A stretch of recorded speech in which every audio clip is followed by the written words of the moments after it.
मुख से कहूं न राम, माला फेरूं न हरि भजूं, मुख से कहूं न राम, मेरा हरि मुझे भजे मैं पाऊं विश्राम, मेरा हरि मुझे भजे मैं पाऊं विश्राम।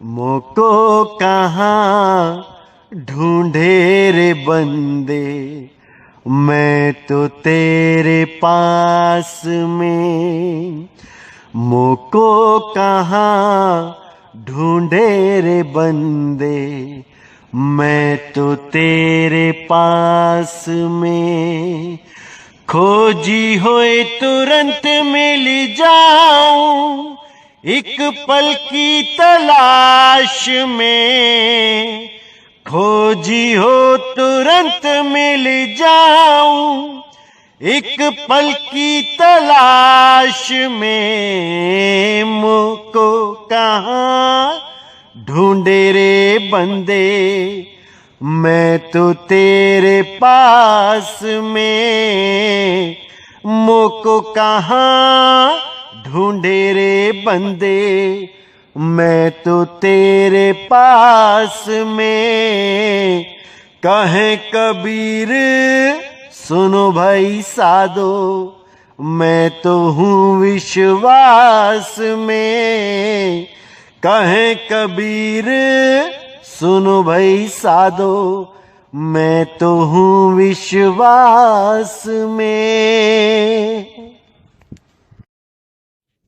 नमस्कार मेरे प्यारे भाइयों, मेरे परम पिता परमात्मा के प्यारे जीव हंसों, मैं बंदी छोड़ से यही अरदास करता हूं कि आप सब मेरे भाइयों का विवेक पहले से ज्यादा और ज्यादा और ज्यादा से ज्यादा बढ़ता ही जाए, और ऐसी कोई दुविधा ना रहे जो मेरे भाइयों के मन में 1% भी भ्रम पैदा कर पाए।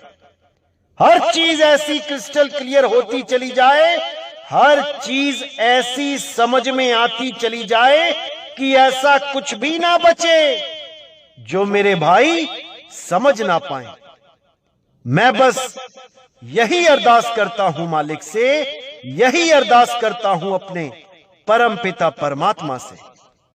जैसा कि आपको पता ही है कि बहुत से YouTube चैनल आ गए हैं हमारा विरोध करने के लिए, क्योंकि आप सबको पता है जहां पे सत्य का प्रचार होगा वहां पर असत्य तो सिर उठाएगा ही, और पूरी कोशिश करेगा कि सत्य को दबाया जाए, सत्य को लोगों तक पहुंचने से रोका जाए, पूरी कोशिश की जाएगी। लेकिन मेरे भाइयों, आपने विचलित नहीं होना है। जो कुछ भी आपको समझाया जा रहा है उसको अच्छी तरह समझना है, और जो विरोधी बोल रहे हैं उनको बोलने दो, कोई फर्क नहीं पड़ता। बहुत से आए और बोल बोल के बहुत से चले गए, ना तो वो कुछ इस संसार से ले जा पाए और ना ही उनको सुनने वाले इस संसार से लेके जाएंगे। अज्ञान तो अज्ञान ही रहेगा, लेकिन आपने अज्ञान में नहीं रहना है। आपने हर उस चीज को परख लेना है जो आपके फायदे की है।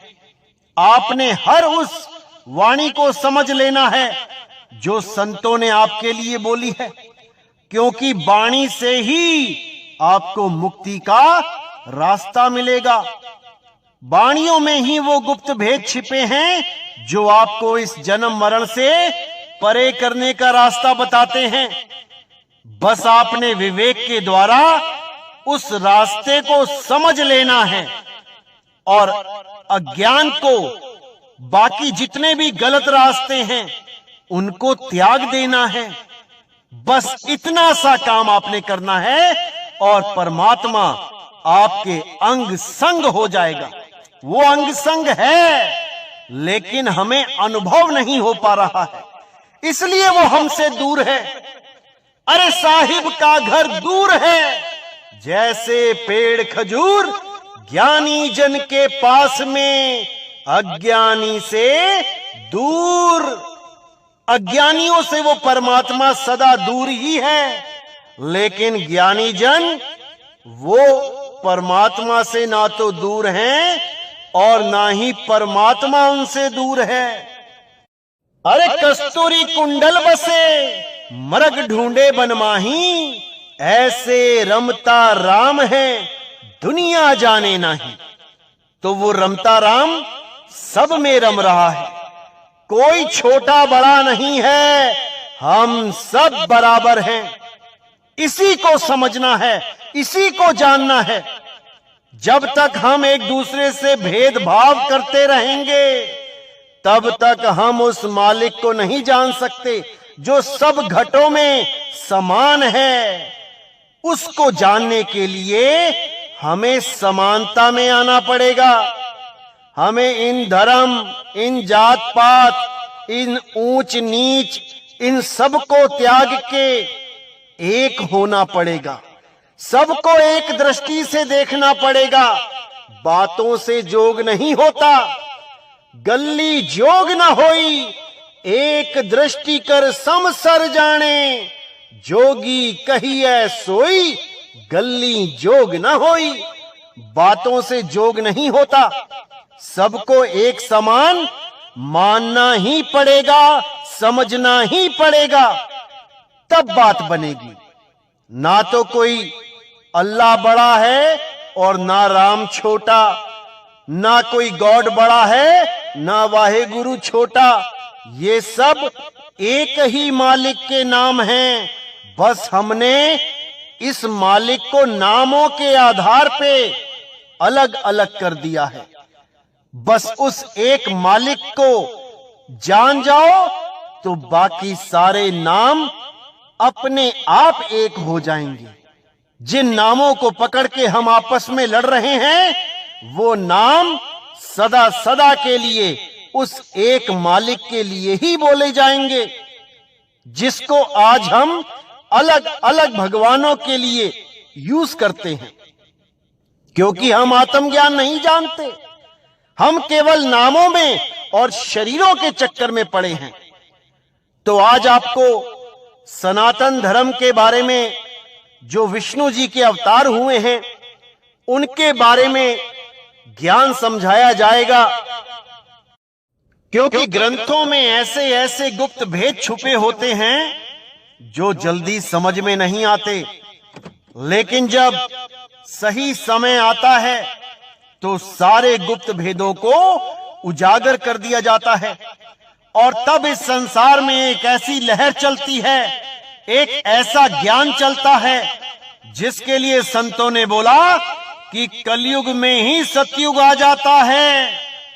कलयुग में ही सतयुग आ जाता है, लेकिन कैसे आता है, आज आपको विस्तार से समझाया जाएगा कि कलयुग में सतयुग ही क्यों बोला, कलयुग में द्वापर क्यों नहीं आता, कलयुग में त्रेता क्यों नहीं आता। सब संतों ने कलयुग में सतयुग की ही बात करी है, आखिर क्यों? आज हम इस पे पूरा प्रकाश डालेंगे। तो इसको समझने से पहले आपको यह समझना पड़ेगा कि हमारे इसी संसार के एक महान वैज्ञानिक, जिनका नाम है चार्ल्स डार्विन, उन्होंने क्या बताया कि कैसे इस संसार में जीवों की उत्पत्ति हुई। उन्होंने बताया कि पानी के द्वारा, यानी जल में ही सबसे पहले सिंगल सेल ऑर्गेनिज्म प्रकट हुए और वही आगे से आगे मल्टीप्लाई होते हुए आगे बड़े बड़े जानवर बन गए। शुरुआत तो पानी से ही हुई, लेकिन फिर यही पानी से बाहर आए और बाहर के जीवन में, यानी धरती पे इस जीवन में जीने लगे। और धीरे धीरे अपने दो पैरों पे खड़े होने लगे। जैसे गोरिल्ला खड़ा होता है, वैसे ही आगे से आगे मनुष्य रूप में यही आगे से आगे विकसित होते रहे और धीरे धीरे धीरे करते आज एक पूर्ण पुरुष आपके सामने तैयार है। एक आदमी जो इस पूरी दुनिया का राजा बना बैठा है, जिसके दिमाग के आगे सब जानवर फेल हैं, आज वो पूर्ण विकसित इंसान आपके सामने है, जिसकी शुरुआत भी उस सिंगल सेल बॉडी से हुई थी, जिसकी शुरुआत भी जल से हुई थी। और वही एक सिंगल सेल बॉडी आज एक संत के रूप में भी आपके सामने है और एक चोर के रूप में भी आपके सामने है। अब इसी सिंगल सेल से ही 1,84,000 बनी है और सिंगल सेल से ही संत महात्मा का शरीर बना है। तो इसी थ्योरी के आधार पे आज हम अपने पवित्र ग्रंथों को समझने की कोशिश करेंगे कि क्या संदेश छुपा हुआ है उनमें, जो हमें कहानियों के द्वारा समझाया जा रहा था, लेकिन हम समझ नहीं पाए। हम केवल कहानियों को पकड़ के बैठ गए। तो क्या बताया जाता है, आइए जानते हैं।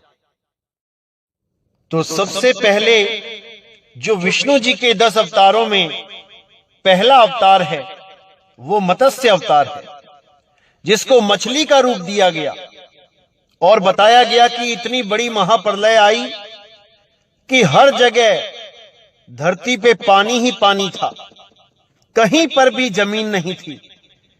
तब मत्स्य रूप में, मछली के रूप में विष्णु जी ने उस किश्ती को बचाया, उस जहाज को बचाया, जिसमें एक ऋषि हर प्रकार के जीव जंतुओं के जोड़े को लेके उस जहाज पे सृष्टि के पुनर्निर्माण के लिए भगवान से प्रार्थना कर रहा था। तब मत्स्य रूप में विष्णु जी ने उस जहाज को बचाया। और यही कहानी बाइबल और कुरान में भी आती है। नूह के नाम पे एक भगवान का प्यारा, जिसका नाम था नूह, उसको भी यही बोला गया कि महाप्रलय आने वाली है और हर जीव जंतु के एक जोड़े को जहाज पे रख लो ताकि दोबारा से सृष्टि का निर्माण हो सके।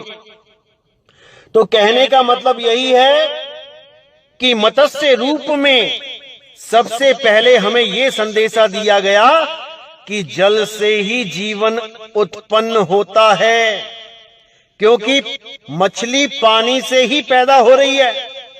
इसी प्रकार जो सिंगल सेल बॉडीज हैं, वो पानी से ही पैदा होते हैं। अमीबा, पैरामीशियम, एल्गी, ये सब पानी से ही बने हैं और पानी से ही आगे विकसित हुए हैं। अब दूसरा जो अवतार बताया गया, वो बताया गया कछुए का अवतार, जिसको कुरुम अवतार बोला जाता है। अब उस कुरुम यानी कछुए के रूप में क्या संकेत दिया गया कि जो जीव पहले पानी से पैदा हुए, अब वो समुद्र मंथन के बाद धरती पे रहने के लिए भी तैयार हो रहे हैं। जैसे कछुआ पानी में भी रह सकता है और धरती पे भी रह सकता है। जैसे दूध को मथने से दही और दही को मथने से मक्खन और घी प्राप्त होता है, वैसे ही समुद्र का मंथन किया गया और जल से थल निकालने की प्रक्रिया शुरू हो गई। अब कछुआ जल में भी रह सकता है और थल पे भी चल सकता है। अब जो अगला अवतार बताया गया, वो वराह अवतार बताया गया, जिसको वराह अवतार बोला गया और संकेत दिया गया कि अब पानी से बाहर धरती पर भी जीवन शुरू हो गया। जिसका पूरा संकेत दिया गया कि वो अपने दांतों पर समुद्र में से धरती को बाहर लेके आए, जबकि समुद्र तो खुद धरती पर ही है। तो वो कौन सा समुद्र था जिसमें से धरती को बाहर ले आए? क्योंकि धरती के अलावा पानी तो आज तक ढूंढने से भी नहीं मिल रहा। अब समुद्र तो खुद धरती पे है, धरती का 3 हिस्सा समुद्र ही तो है। अब ऐसा कौन सा समुद्र था जिसमें धरती को छुपा दिया गया और वो धरती को समुद्र में से लेके आए अपने दांतों पे उठा के? मेरे भाइयों, ये केवल एक संकेत दिया गया कि अब जीवन पानी से निकल के बाहर धरती पर शुरू हो गया। और समुद्र में से धरती निकालने का मतलब यह है कि धरती का अस्तित्व पानी से ही पैदा हुआ है। जैसे दूध में, एक पतीले में दूध रखिए, उस पे चींटी को पतीले में डाल दीजिए, वो चल नहीं पाएगी दूध पे। लेकिन वही दूध गर्म कर दीजिए और उसके ऊपर जब मलाई आ जाएगी, अब उस मलाई पे चींटी चल सकती है। तो ये मलाई कहां से आई? ये दूध में से ही आई। इसी प्रकार ये पृथ्वी कहां से आई? ये जल में से ही आई। और जब महाप्रलय आती है तो ये जल में ही घुल जाती है। तो इसका संकेत इस प्रकार दिया गया। तो ग्रंथों में भी बताया गया कि आकाश से वायु, वायु से अग्नि, अग्नि से जल और जल से पृथ्वी की उत्पत्ति होती है। और जब प्रलय आती है तो यही धरती सबसे पहले पानी में मिल जाती है, घुल जाती है और पानी को अग्नि वाष्प बना के हवा में उड़ा देती है और वायु को आकाश खा जाता है। इस प्रकार महाप्रलय हो जाती है। तो अगला अवतार नरसिंह का बताया गया। तो जब हम नरसिंह भगवान के अवतार को देखते हैं तो उसमें आधा शरीर आदमी का और आधा शरीर जानवर का दिखाया जाता है और उनके हाथों में कोई भी अस्त्र शस्त्र नहीं दिखाई देता। तो ये संकेत दिया जाता है जब जीवन 4 पैरों वाले जानवरों से 2 पैरों वाले जानवरों की तरफ बढ़ा, जिससे आगे चल के इंसान की उत्पत्ति हुई। यानी जैसे हम समझते हैं कि हम बंदरों के या गोरिल्ला के वंशज हैं, जो 2 पैरों पे भी चल सकते हैं, जिनकी शक्ल इंसानों से भी थोड़ी बहुत मिलती है, लेकिन फिर भी दांत शेरों जैसे हैं, जानवरों जैसे हैं।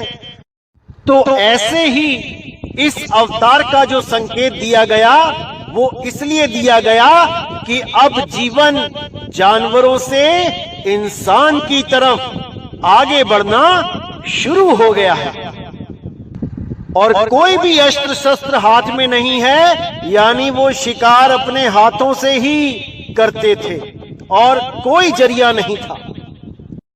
तो धीरे धीरे आगे चल के पत्थरों से शिकार करना शुरू किया, फिर अग्नि की खोज हुई और धीरे धीरे और भी आगे से आगे खोजें होनी शुरू हुई और एक इंसान, एक डेवलप्ड इंसान जो पूर्ण रूप में इंसान है, आगे उसका जन्म हुआ और आगे से आगे इसी इंसान का और ज्यादा विस्तार हुआ, बौद्धिक लेवल पे भी और शारीरिक लेवल पे भी।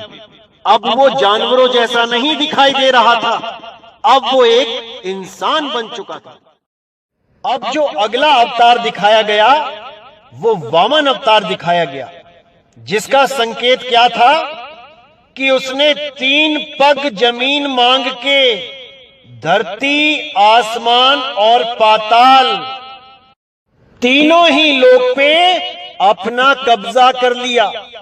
यानी कि इंसान ने अपनी बुद्धि के द्वारा जल में रहने वाले जीव थल पे रहने वाले जीव और आकाश में उड़ने वाले जीवों पे सब पे अपना प्रभुत्व जमा लिया। वो सबसे ज्यादा बुद्धिमान हो गया और बाकी सबको अपने अंडर कर लिया। बड़े से बड़े शेरों को बुद्धि के द्वारा पकड़ लिया, बड़े से बड़े हाथियों को, व्हेल मछलियों को कब्जे में कर लिया। यानी वो सब जूनों का राजा बन बैठा। वो बुद्धि के द्वारा किसी को भी छल के उस पर प्रभुत्व जमा लेता था। अब जो अगला अवतार बताया गया वो परशुराम जी का अवतार बताया गया, क्योंकि सब जानवरों पर तो इंसान ने विजय प्राप्त कर ही ली थी। अब बचे थे इंसान और इंसान। तो जब इंसान और इंसान टकराए तो युद्ध हुए और हथियारों का आविष्कार हो चुका था। परशुराम जी के हाथ में आप देखेंगे कुल्हाड़ी है, हथियार की निशानी है। अब ये हथियार जब बने तब इंसान इंसान का ही वध करने लगा और बड़े बड़े राजा महाराजाओं ने एक दूसरे पे विजय प्राप्त करने के लिए लाखों करोड़ों जीवों को विनाश में पहुंचा दिया। इसी प्रकार परशुराम जी का भी संकेत दिया जाता है कि उन्होंने क्षत्रियों के वंश नाश कर दिए। यानी अब इंसान इस धरती पर युद्ध करने लगा और अपना प्रभुत्व जमाने लगा कि मैं बड़ा राजा कि तुम बड़े राजा, आओ युद्ध करें। और इस अवतार को बहुत ही ज्यादा क्रोधी के रूप में दर्शाया गया, क्योंकि क्रोध होगा तभी शस्त्र अस्त्र उठाए जाएंगे और युद्ध किए जाएंगे। अब जो अगला अवतार बताया गया वो श्री राम जी का अवतार बताया गया और मर्यादा में रहने वाला अवतार बताया गया। इसीलिए मर्यादा पुरुषोत्तम श्री राम उनको बोला जाता है। यानी कि जब क्रोध बहुत ज्यादा हुआ और उसके बाद अपने आप ही मन में ये विचार आया कि बहुत हो गया ये नरसंहार, अब हमें मर्यादा में रहना चाहिए, प्रेम में रहना चाहिए। जैसे अशोक राजा ने जब अति कर दी युद्ध कर करके, तब एकदम उसके साथ जो हुआ वो आपको भी पता है। उसने युद्ध को त्याग के एक शांत जीवन व्यतीत किया। इसी प्रकार इंसान भी जब बहुत ज्यादा क्रोध की अति कर देता है और उसका विवेक जागता है तो वो शांत हो जाता है, फिर वो मर्यादित हो जाता है। पूर्ण शक्तिशाली होते हुए भी वो मर्यादा में रहता है, मर्यादा में जीवन व्यतीत करता है, जैसे श्री रामचंद्र जी ने किया। लेकिन मर्यादा में रहने पे दुख बहुत मिलता है, लोग जीने नहीं देते। अच्छे खासे अयोध्या में बैठे थे, जंगलों में भिजवा दिया, जंगलों में अपनी बीवी और भाई के साथ रहे, सीता जी और लक्ष्मण के साथ रहे, तो रावण जैसों ने आके सीता का हरण कर लिया। यानी मर्यादा में रहने पर महादुख पाया। इसी प्रकार जब कोई भी इंसान मर्यादा में रहना शुरू करता है, यानी ईमानदारी से अपना जीवन व्यतीत करने की कोशिश करता है, तो उसे बहुत कठिनाइयां आती हैं। लोग उसे ठग लेते हैं, लोग जीने नहीं देते।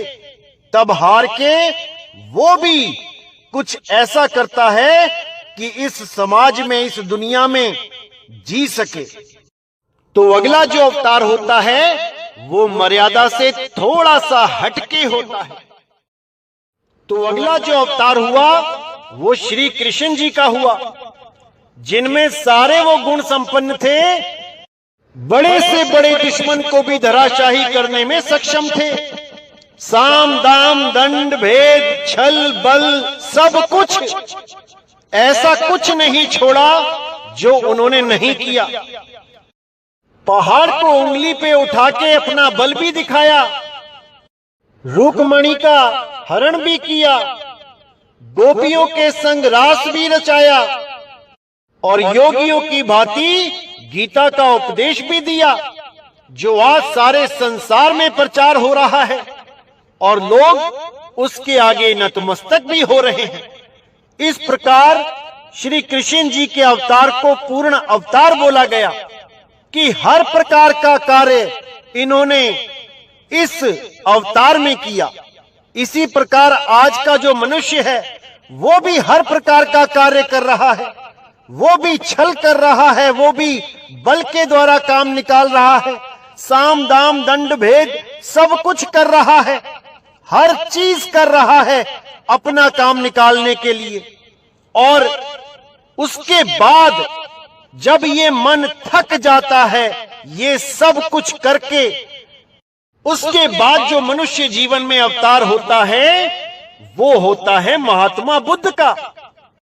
तो अगला यानी ये सब करके थकने के बाद अब परमात्मा की ओर ये मनुष्य निकल पड़ता है। अब ये संसार फीका लगने लगता है और केवल मुक्ति की चाह रहती है, क्योंकि जब वो बीमारियां देखता है, जब वो बुढ़ापा देखता है, जब वो मृत्यु देखता है, तो उसके मन से संसार का मोह भंग हो जाता है और परमात्मा के प्रति बैराग हो जाता है और वो निकल पड़ता है गुरुओं की तलाश में, सत्य की तलाश में। लेकिन जैसा कि आपको पता है कि महात्मा बुद्ध ने अपने जीवन में बहुत से गुरु धारण किए, लेकिन कोई भी उनको पूर्ण गुरु नहीं मिल पाया। ये आप उनकी कथा में भली बाती देख सकते हैं, समझ सकते हैं।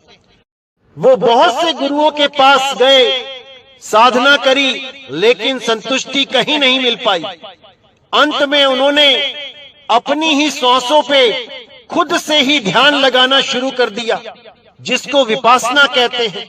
और आज उन्हीं के नाम पे बहुत बड़े बड़े पंथ जो चल रहे हैं वो भी ज्यादातर श्वासों पे ही ध्यान लगवाते हैं और शरीर के अन्य अंगों पर भी ध्यान लगवाते हैं और इसी के द्वारा मुक्ति प्राप्त करने की बात करते हैं।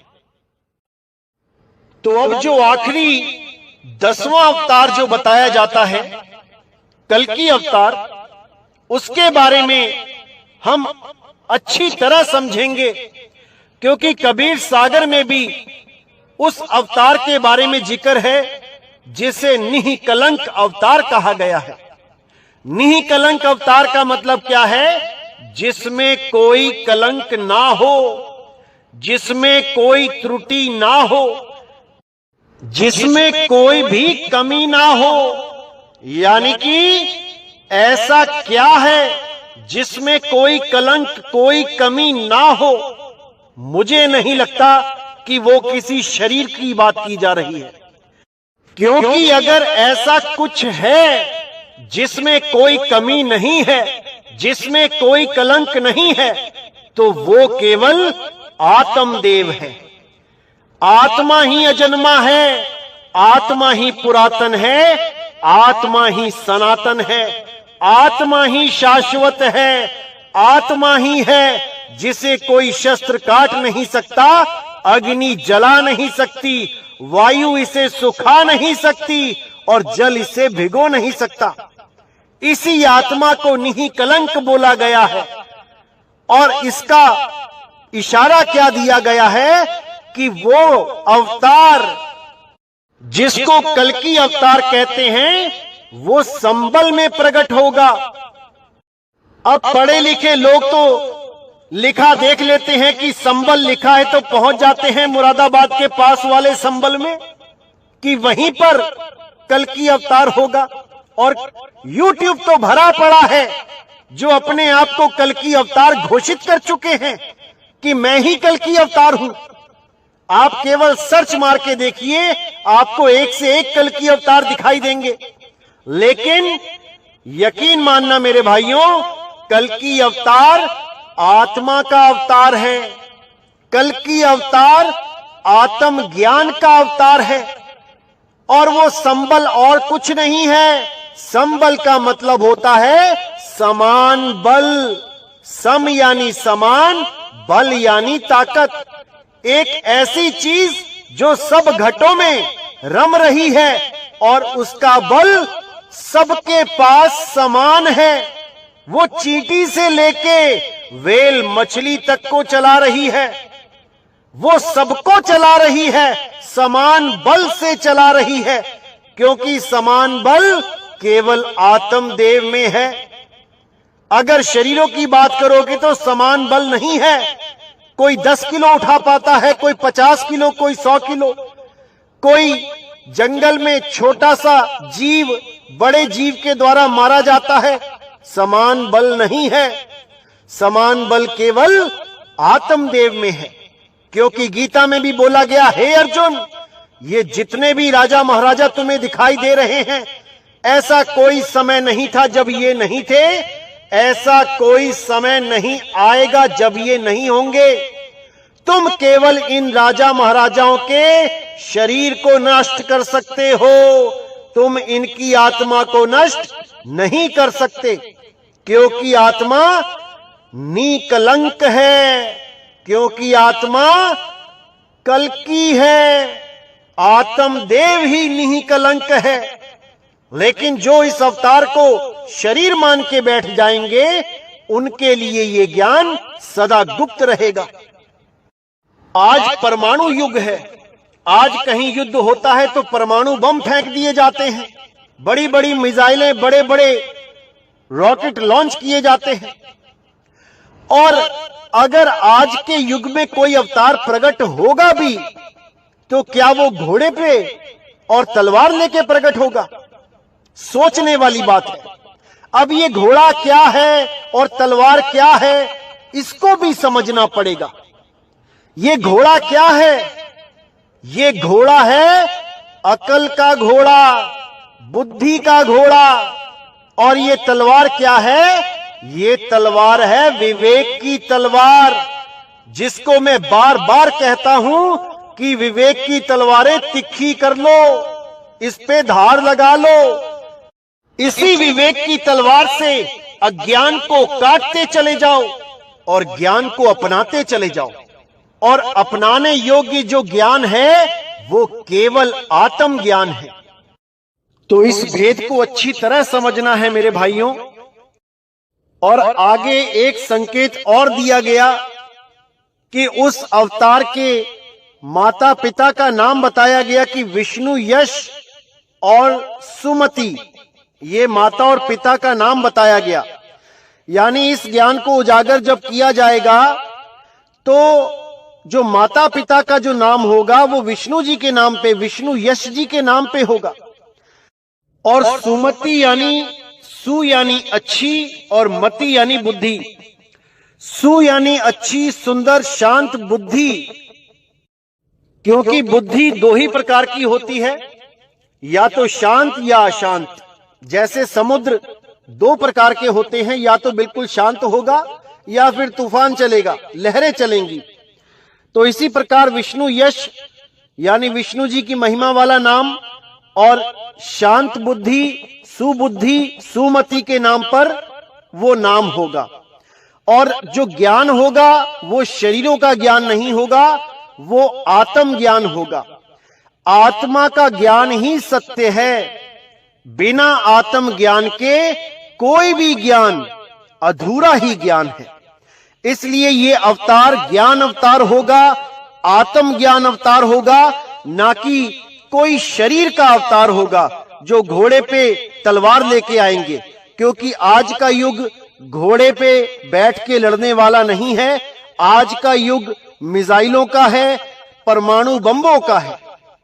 क्योंकि कलयुग में ही ये अवतार होना है, इसलिए इस घोड़े का और इस तलवार का भेद आपको समझना पड़ेगा। और ये आत्म ज्ञान के अलावा और कोई अवतार नहीं है, ये आत्म ज्ञान का ही अवतार है। इसीलिए कबीर साहब ने भी बार बार यही बोला कि आत्म ज्ञान बिना नर भटके, कभी काबा कभी काशी, और जल में मीन प्यासी, मुहे देखत आवे हंसी। अगर इस दुनिया में कोई ज्ञान है जिसे प्राप्त करना है तो वो केवल और केवल आत्मज्ञान है, क्योंकि आत्मज्ञान प्राप्त करके ही हम सब एक हो जाएंगे। फिर हमारा कोई धर्म का भेद, कोई जात पात का भेद, कोई रंग का भेद नहीं बचेगा। यहां तक कि देशों का भी भेद खत्म हो जाएगा कि मैं अमेरिकन हूं, मैं जापानी हूं, मैं इंग्लैंड का हूं, मैं ताइवान का हूं, मैं चाइना का हूं, मैं भारत का हूं। जब आत्मदेव पे आ जाओगे तो सब एक हो जाएंगे और पूरे विश्व में सतयुग जैसा माहौल हो जाएगा। ये जो कलयुग चल रहा है ये सतयुग में बदल जाएगा।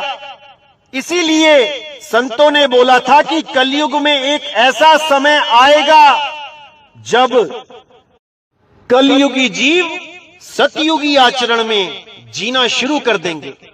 अब ये कलयुग में सतयुग ही क्यों बोला? कलयुग में द्वापर भी बोल सकते थे, कलयुग में त्रेता भी बोल सकते थे, कलयुग में सतयुग आएगा ऐसा क्यों बोला? आइए इसका भी भेद जान लेते हैं। जैसा कि आपको पता है कि युग 4 होते हैं। सबसे पहला युग सतयुग, उसके बाद द्वापर, उसके बाद त्रेता युग और सबसे अंत में कलयुग। तो जो सतयुग होता है वो क्या होता है, इसको अच्छी तरह समझ लेते हैं। सतयुग वो होता है जब आप केवल एक परमपिता परमात्मा की भक्ति करते हैं, जब सत्य की भक्ति करते हैं। क्योंकि बहुत से लोग किसी को भी परमात्मा मान के भक्ति करना शुरू कर देते हैं। ऐसा नहीं है। आपको पहले सत्य असत्य का निर्णय करना पड़ेगा कि सत्य है क्या, फिर जाके आप उस सत्य की भक्ति स्टार्ट करोगे, तब जाके वो सतयुग कहलाता है। यानी कि जब आप सत्य के साथ जुड़े रहते हो तब आप सतयुग में जी रहे होते हो। उसके बाद जब एक से यानी सत्य से तुम नीचे गिर जाते हो और दो की भक्ति में आ जाते हो, जिसे हम ब्रह्म और माया कहते हैं, जिसे ज्योत और निरंजन कहते हैं, जिसे मन और माया कह दिया जाता है। जब आप इन दो की भक्ति में लग जाते हो तब आप द्वापर युग में आ जाते हो, तब आप द्वापर युगी कहलाते हो। और जब इससे भी नीचे गिर जाते हो और 3 गुणों की भक्ति में लीन हो जाते हो, जिसको गीता में भी बताया गया कि हे अर्जुन, जो 3 गुणों की भक्ति करता है वो मुझ तक कभी नहीं पहुंच सकता। 3 गुण क्या है? रजोगुण, सतोगुण, तमोगुण। जब इन 3 गुणों की भक्ति में आप आ जाते हो तब आप त्रेता युग में प्रवेश कर जाते हो। अब 3 गुणों की भक्ति में भूल पड़ा संसार और कहें कबीर निज नाम बिन कैसे लागे पार। यानी निज नाम यानी सत्य स्वरूप, उस सत्य को कैसे पहचाने कि हम इस 3 गुणों से ऊपर उठ जाएं, सत्य तक पहुंच जाएं, मन माया के दायरे को भी पार कर जाएं। तो जब आप 3 गुणों की भक्ति में होते हो तब आप त्रेता युग में होते हो। और जब आप इससे भी नीचे गिर जाते हो, यानी कि अब आपको इन 3 गुणों से भी प्रेम नहीं रह जाता, तब शुरू होता है कलयुग। अब कलयुग का क्या अर्थ है? कल यानी कल पुर्जे, मशीन्स, मशीनरी का युग। अब इस मशीनरी के युग में आपको किसी से, किसी भगवान से, किसी भक्ति से प्रेम नहीं रह जाता और आप कारों में, मोटरसाइकिलों में, हवाई जहाजों में, मशीनरीज में, मोबाइल में, टीवी में, लैपटॉप में, सोशल मीडिया में, आप इसी में ही सारा समय बर्बाद करने लग जाते हो। तब आप पूर्ण रूप से कलयुगी हो जाते हो। अब आप केवल मशीनों में ही उलझ रहे हो। अब ना तो आप मंदिर जा रहे हो, सही से पूजा पाठ कर रहे हो, ना ही आप ब्रह्म और माया को जान पा रहे हो और ना ही आप सत्य की खोज कर रहे हो। तब आप पूरी तरह से कलयुग में डूब चुके हो। लेकिन कबीर साहब ने और अन्य संतों ने कलयुग में ही सतयुग आने की बात क्यों कही है?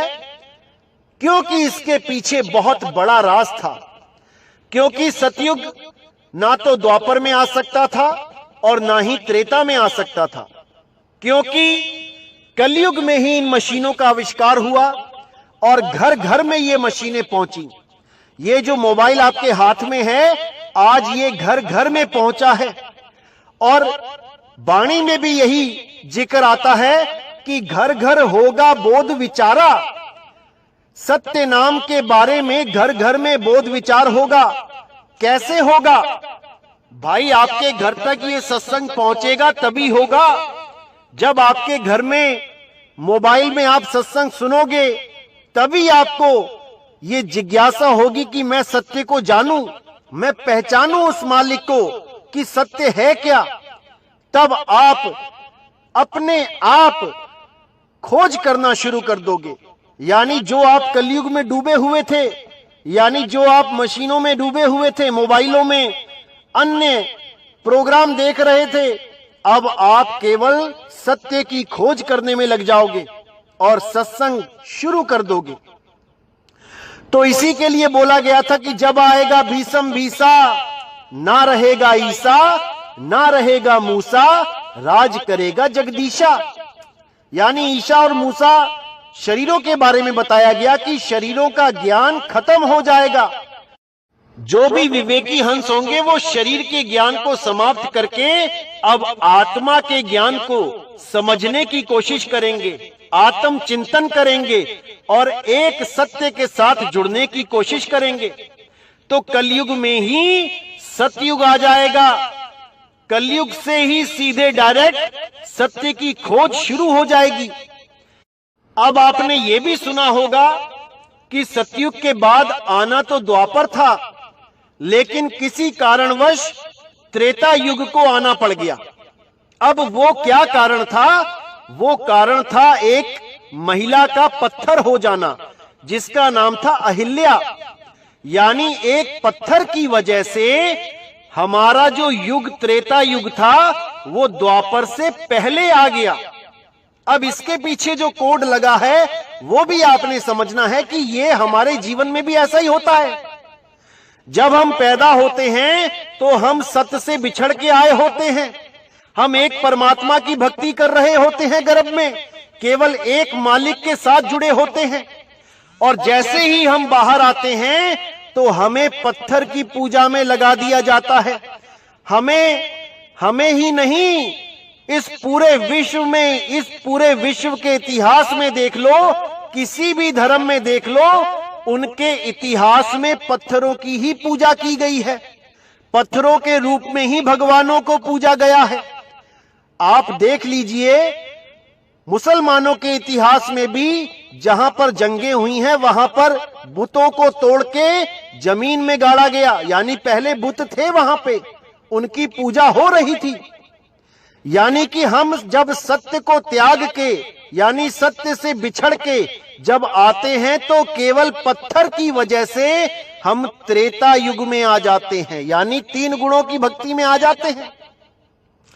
अब धीरे धीरे धीरे हमें कोई ज्ञानी पुरुष मिलता है, कोई गुरु मिलता है जो हमें पत्थरों से ऊपर, यानी मूर्ति पूजा से ऊपर उठा के हमें ब्रह्म और माया का ज्ञान देता है, हमें ज्योत निरंजन का ज्ञान देता है, हमें ये समझाता है कि प्रकाश ही परमात्मा है और कण कण में परमात्मा है। अब प्रकाश क्या है? मन है, मन ही ज्योत स्वरूप है। और कण कण में क्या है? माया है। ये जितने भी कण हैं ये सब मायावी कण हैं, इसीलिए इसको माया की नगरी बोला गया है, मायावी संसार बोला गया है। यही कण बदलते रहते हैं, यही माया का गुण है। तो हम मंदिरों को छोड़ के, यानी पत्थरों की पूजा छोड़ के हम किसी गुरु की शरण में जाते हैं और वो हमें मन माया का ज्ञान देके हमें त्रेता युग से द्वापर युग में लेके आते हैं। अब उसके बाद कलयुग स्टार्ट हो जाता है, हम और नीचे गिरते हैं। अब कलयुग में इन्हीं मशीनरियों के द्वारा जब हमें सत्संग मिलता है तब हम वापस कलयुग से सीधे सतयुग में प्रवेश करने लग जाते हैं। अब हम सत्य की खोज करने लग जाते हैं और परमात्मा की असीम कृपा से हम सत्य को पहचान के सत्य से जुड़ जाते हैं। इसी को बोला गया है कि कलयुग में ही सतयुग लेके आऊंगा। कबीर साहब की वाणी में इसका जिक्र है। ये वाणी आपको आने वाले सत्संगों में दिखाई जाएगी। और जैसा मैंने आपको बताया था कि बहुत से नकली भी आएंगे जो इस ज्ञान को ही चुरा चुरा के बोलेंगे, तो भाई वो भी शुरू हो चुके हैं। अब एक और आया है भाई, वो कहता है ये मेरा जो पंथ है ये बीसम बीसा पंथ है। ये कबीर साहब की वाणी के अनुसार चल रहा है कि जब आएगा बीसम बीसा, ना रहेगा ईसा ना रहेगा मूसा।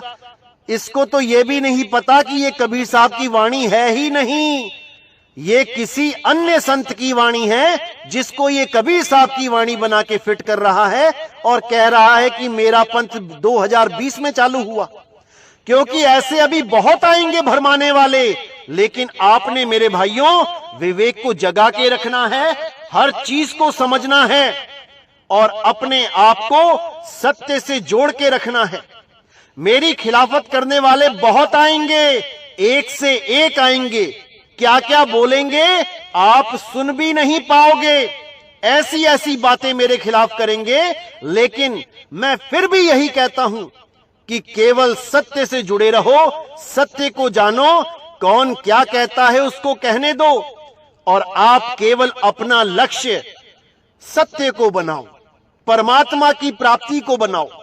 याद रखना मेरे भाइयों, मेरे खिलाफ वही बोलेगा जो इस पंथ में परमात्मा के अलावा किसी और चीज का लालच लेके आया हो, चाहे मान सम्मान का, चाहे धन दौलत का, चाहे शरीरों की बीमारियों से छूटने का, चाहे घर बार में सुख होने का, कोई भी लालच लेके अगर वो इस पंथ में जुड़ा है तो मेरे भाई उसे वो चीजें मिलने वाली नहीं हैं और वो खिलाफ ही बोलेगा। क्योंकि बहुत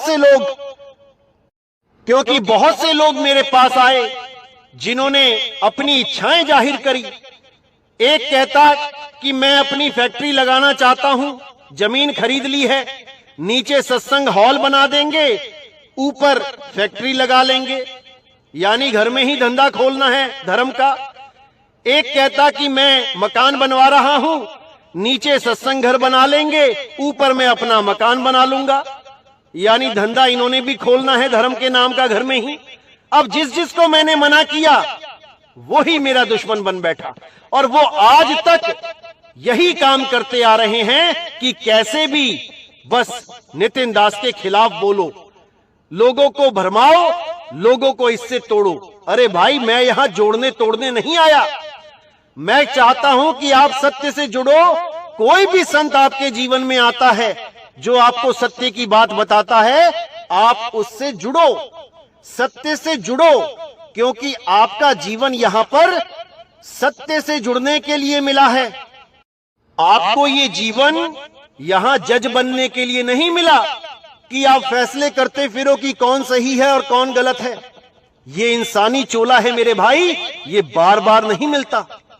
आप यहां राजनीतियां करने नहीं आए हो कि पंथों में आके आप इधर की बात उधर और उधर की बात इधर करके अपने लिए खास स्थान बना लो गुरु के लिए, गुरु के दिल में, और अपने आप को बाकियों से ऊंचा सिद्ध करने लग जाओ। ऐसा सब कुछ अगर आप इस पंथ में करने आ रहे हो तो मेरे भाई बिल्कुल मत आना, कुछ नहीं मिलेगा यहां से, कुछ नहीं मिलने वाला। अगर इस पंथ में आना है तो केवल और केवल एक चीज को ध्यान में रख के आना है कि मुझे सत भक्ति करनी है, मुझे परमात्मा को पाना है, मुझे यहां पे मशहूर होने नहीं आना, मुझे यहां पर मान प्रतिष्ठा मान बढ़ाई लेने नहीं आना। मैं अगर कोई सेवा भी करता हूं तो मुझे उसका फल नहीं चाहिए। ऐसा अगर आप में गुण है तब तो आप इस पंथ में आओ, वरना जहां हो वहीं ठीक हो, जहां बैठे हो वहीं अच्छे हो, कहीं आने जाने की जरूरत नहीं है, जो कर रहे हो करते रहो। लेकिन इस पंथ में आके किसी को भी दुनियावी वस्तुओं का कोई लालच नहीं होना चाहिए। अरे तुम क्या कर सकते हो? वो करने वाला परमात्मा है, वो ही करेगा जो करेगा। एक इंसान के हाथ में कुछ नहीं है, इसलिए परमात्मा को पाना है केवल तभी इस पंथ में आना मेरे भाई, नहीं तो तुम सबके दिल टूटेंगे, क्योंकि यहां पर और कुछ नहीं मिलता। यहां केवल सत्य ज्ञान मिलता है और मुक्ति मिलती है। अगर आपका लक्ष्य सत्य ज्ञान और मुक्ति है तो आपका बहुत बहुत स्वागत है। अगर इसके अलावा और कुछ चाहते हो तो भाई यहां पे आके अपना समय बर्बाद मत करना। जहां हो ठीक हो। तो इसी के साथ मैं आज का सत्संग यहीं समाप्त करता हूं और उम्मीद करता हूं कि बहुत से भेद आपको आज पता चले होंगे और सारे भ्रम दिमाग से निकल गए होंगे, और मालिक की कृपा ऐसी बनी रहे कि आप अपने सत्य स्वरूप को, अपने आत्म स्वरूप को पहचानो और माया की नगरी से बाहर निकल जाओ। मैं बस यही अरदास करता हूं बंदी छोड़ से, और यही अरदास करता हूं सब संतों से कि अपने अपने भक्तों को, अपने अपने शिष्यों को सत्य का ज्ञान दें। और अगर आपके पास सत्य ज्ञान नहीं है तो आप भी आगे का कोई गुरु धारण करें और सत्य ज्ञान को प्राप्त करें, क्योंकि हमारा लक्ष्य यहां पर गुरु बनना नहीं है। हमारा लक्ष्य सत्य का ज्ञान प्राप्त करना है, सत्य का बोध करना है। तो आज के सत्संग से आपको बिल्कुल क्लियर हो जाना चाहिए कि जो असली अवतार है वो आत्मदेव है। आत्मा ही असली अवतार है, जिसका कभी ना तो जन्म होता है और ना ही कभी नाश होता है। शरीरों से ऊपर उठो और आत्मदेव को पहचानो, तभी हम गीता के सच्चे ज्ञान को समझ पाएंगे। तभी हम कबीर साहब के और अन्य संतों के सच्चे ज्ञान को समझ पाएंगे, जब हम आत्मदेव की महिमा को जान पाएंगे। तो इसी के साथ आज का सत्संग में समाप्त करता हूं। बोलिए सतगुरु वैराग साहिब की जय हो, बोलिए सतगुरु मदनपति साहिब की जय हो, बोलिए सभी संतों की जय हो, बोलिए सतगुरु बंदी छोड़ कबीर साहिब की सदा सदा ही जय हो। साहिब बंदगी सतनाम।